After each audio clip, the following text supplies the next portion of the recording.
সরকারি চাকরিজীবীদের সুখবর দিলেন প্রধান উপদেষ্টা। ৩ ধাপে বেতন কাঠামো পরিবর্তনের সিদ্ধান্ত, বেতন বাড়তে পারে দ্বিগুণ। এইমাত্র পাওয়া অর্থ উপদেষ্টার জরুরি ব্রিফিং, পে স্কেল নিয়ে 3টি সিদ্ধান্ত উপদেষ্টা পরিষদে। এই বিষয়টি নিয়ে আজকের এই ভিডিওটিতে বিস্তারিত আলোচনা করতেছি, তাই ভিডিওটি সম্পূর্ণ মনোযোগ সহকারে দেখার জন্য অনুরোধ রইল। এবং যারা যারা এখন পর্যন্ত এই চ্যানেলের নতুন সদস্য রয়েছেন তাদেরকে চ্যানেলটি সাবস্ক্রাইব করে বেল আইকনটি অল করে দেওয়ার জন্য অনুরোধ রইল। এইমাত্র পাওয়া গেছে রাষ্ট্রীয় প্রশাসনের গভীর প্রভাবে ফেলতে পারে এমন এক গুরুত্বপূর্ণ ও উত্তপ্ত খবর। অর্থ উপদেষ্টার ডাকা জরুরি ব্রিফিং ঘিরে সচিবালয় ও রাজনৈতিক অঙ্গনে ছড়িয়ে পড়েছে তীব্র আন্দোলন। পে স্কেল নিয়ে দীর্ঘদিন ধরে চলা অনিশ্চয়তা আন্দোলন, বৈঠক আর স্থগিত সিদ্ধান্তের প্রেক্ষাপটে উপদেষ্টা পরিষদের সামনে তোলা হয়েছে 3টি গুরুত্বপূর্ণ সিদ্ধান্ত, যা সরকারের ভবিষ্যৎ অবস্থান এবং সরকারি কর্মচারীদের দাবি দেওয়ার ক্ষেত্রে নতুন মোড় আনতে পারে বলে মনে করেছেন বিশ্লেষকরা। ব্রিফিংয়ের শুরুতেই অর্থ উপদেষ্টা বর্তমান পরিস্থিতিকে সংবেদনশীল ও চ্যালেঞ্জপূর্ণ বলে উল্লেখ করেন। তিনি বলেন, পে স্কেল শুধু একটি আর্থিক বিষয় নয়, এটি রাষ্ট্রের সামগ্রিক প্রশাসনিক কাঠামো, বাজেট ব্যবস্থাপনা এবং জনস্বার্থের সঙ্গে সরাসরি সম্পৃক্ত সময়ে পে স্কেল ইস্যুতে যে উত্তেজনা সৃষ্টি হয়েছে তা সরকার গভীরভাবে পর্যবেক্ষণ করছে এবং বিষয়টি কোনোভাবেই অবহেলার চোখে দেখা হচ্ছে না।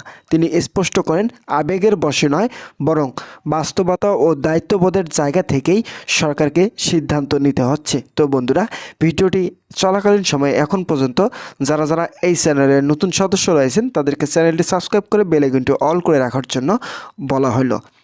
তো বন্ধুরা, উপদেষ্টা পরিষদের আলোচনায় প্রথম যে সিদ্ধান্তটি গুরুত্ব পায় তা হলো পে স্কেল সংক্রান্ত সব পূর্ববর্তী সুপারিশ ও খসড়ার প্রস্তাব নতুন করে পর্যালোচনা করা। অর্থ উপদেষ্টা জানান, আগের প্রস্তাবনায় কিছু অসঙ্গতি, বাস্তবায়ন যোগ্যতা প্রশ্ন এবং অর্থনৈতিক চাপের বিষয় উঠে এসেছে।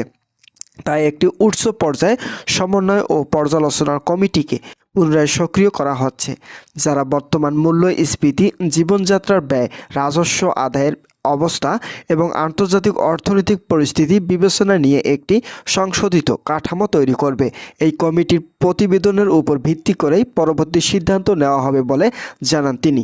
দ্বিতীয় সিদ্ধান্তটি নিয়ে ব্রিফিংয়ের সবচেয়ে বেশি আলোচনা হয়। অর্থ উপদেষ্টা বলেন, পে স্কেল বাস্তবায়নের নির্দিষ্ট তারিখ বা সময়সীমা এই মুহূর্তে ঘোষণা করা সম্ভব নয়, তবে তিনি ইঙ্গিত দেন সরকার ধাপে ধাপে বাস্তবায়নের পথ বিবেচনা করছে।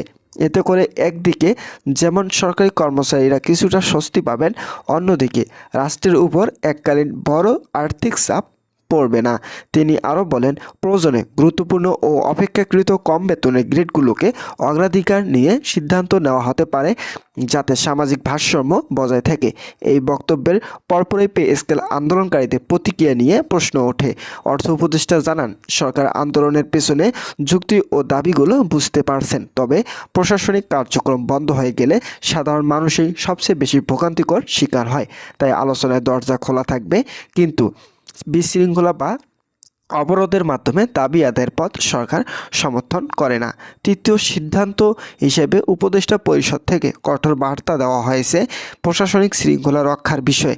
অর্থ উপদেষ্টা বলেন, পে স্কেল ইস্যুকে কেন্দ্র করে যাতে কোনো ধরনের সহিংসতা, অচলাবস্থা বা রাষ্ট্রীয় প্রতিষ্ঠানের ক্ষতি না হয়, সেজন্য সংশ্লিষ্ট সব দপ্তরকে সতর্ক থাকতে বলা হয়েছে। একই সঙ্গে তিনি জানান, যে কোনো সমস্যা আলোচনার মাধ্যমে সমাধান করতে সরকার প্রস্তুত, কিন্তু রাষ্ট্রীয় কার্যক্রম ব্যাহত হলে প্রয়োজন অনুযায়ী কঠোর সিদ্ধান্ত নেওয়া হতে পারে। ব্রিফিংয়ের শেষ অংশে অর্থ উপদেষ্টা গুজব ও বিভ্রান্তিকর তথ্য ছড়ানো নিয়ে উদ্বেগ প্রকাশ করেন। তিনি বলেন, পে স্কেল নিয়ে নানা রকম ভুয়া তথ্য সামাজিক যোগাযোগ মাধ্যমে ছড়িয়ে পরিস্থিতি উত্তপ্ত করার চেষ্টা করা হচ্ছে।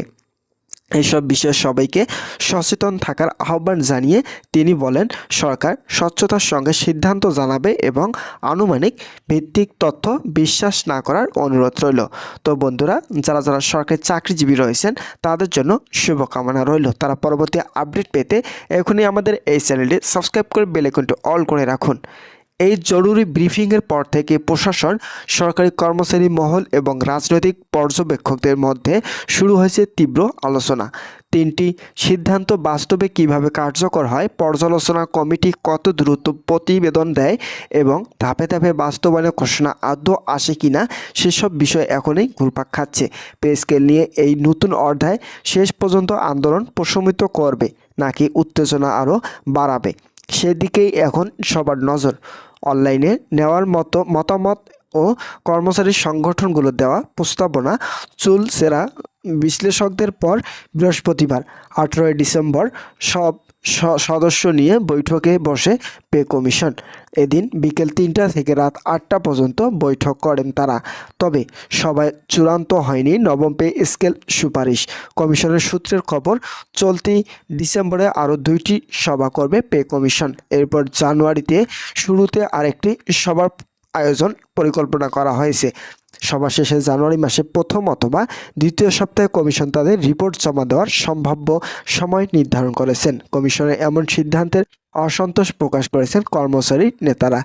তাদের দাবি, ডিসেম্বরের মধ্যেই নতুন পে স্কেল দিতে হবে। জানুয়ারি মাঝামাঝির সময় যদি পে স্কেল না পাওয়া যায় তাহলে কঠোর আন্দোলন হবে। তো বন্ধুরা, এই বিষয়টি নিয়ে আজকের এই ভিডিওটিতে বিস্তারিতভাবে আলোচনা